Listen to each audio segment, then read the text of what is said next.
A rearguard action is a military attack performed by an army that's retreating. So the army needs to tactically maneuver out of an area to retreat from a geographical location, and the rear of that army performs an attack to provide safety and cover for them to retreat. And this has been the preferred method of attack that conservatives have used in their cultural, political, and ecclesiastical endeavors. And recently, the Reformed and Presbyterian World has performed another one of these rear guard actions. And that was at the General Assembly of the PCA, the Presbyterian Church in America. Now, I'm not going to get bogged down in all the details, and people who are watching who know about this already know all the details. But essentially, the Presbyterian World, the PCA, affirmed a statement called the Nashville Statement, which basically says homosexuality bad. Homosexuality is bad, and they barely passed a resolution or a commendatory statement saying it was like 60 to 40% or something like this. And then one of the pastors in that denomination named Greg Johnson, he posted something on Twitter saying, we may have lost the battle, but we're not going to lose the war. We're going to win the war. We have a seat at the table. People are talking about this kind of thing, and it all hinges on these ridiculous, nuanced arguments over the sinfulness of same-sex desires and all of this. And we all know that these things are ridiculous arguments that these people are having. But these people are our brothers, and I would like to point out to our Reformed and Presbyterian brothers that they are performing a rearguard action here, that it doesn't do anything to advance the kingdom. It is only an attack that allows them to retreat further into obscurity, into their ghettos. And what I mean by that is that this is not any kind of victory that's going to bring about reformation and revival. To affirm homosexuality bad is not any kind of real victory.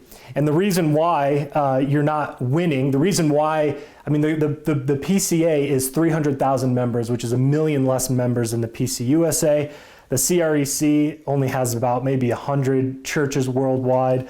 And these are denominations that have a lot of really good things to offer, and there's good men in them. However, the problem is that they have doubled down in their affirmation and perpetuation of covenant breaking through divorce and remarriage. Their churches are filled with people who are divorced and remarried. They defend it, they encourage it.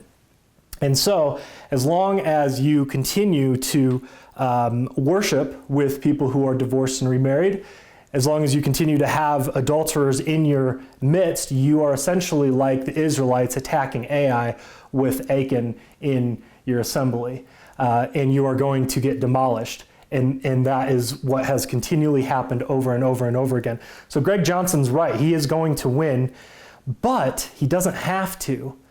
And so Reformed and Presbyterian men who are watching, you have a choice. You can choose to win, or you can choose to continue to slip into more and more powerlessness and obscurity into your ghettos of Presbyterian and Reformed denominations. Dr. Peter Leithart said in his book, The Kingdom and the Power, he says this: if we misread the status quo, we are in danger of missing the real war and of putting too much of our energies and time into minor skirmishes. So, my Reformed brothers and Presbyterian brothers, you are putting your energies and time into minor skirmishes with this Greg Johnson, same-sex attraction, homosexuality stuff. They're battles that don't matter. They simply are rearguard actions. And what you are being called to, what the Holy Spirit is calling you to, I believe firmly, is for you to fight where the real battle is at, and that is with divorce and remarriage in your family, in your churches, and in your denominations. Do it like Jesus did. You continually quote Matthew 19 and Genesis 2 in your battles against homosexuality, but Jesus quoted him in his battles against divorce and remarriage. So why don't you start acting like Jesus and actually fighting battles that matter and actually start winning? Right now, you are losing because you are an unfaithful people, and unfaithful people lose the land. This reminds us of our need to confess.